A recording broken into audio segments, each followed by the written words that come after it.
Scan for SOVI, your AI bestie. I got your back. Probability problems involving normal approximations require checking specific conditions for every sample size.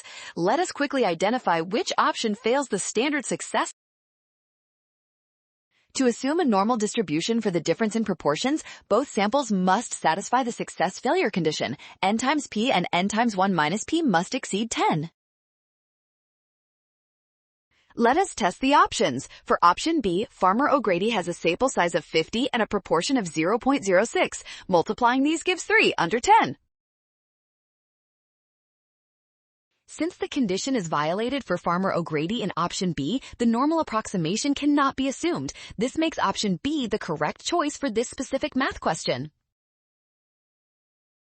Got it! Scan the code. You can learn better with SOVI. Never ignore small sample sizes. Always check that N times P is at least 10.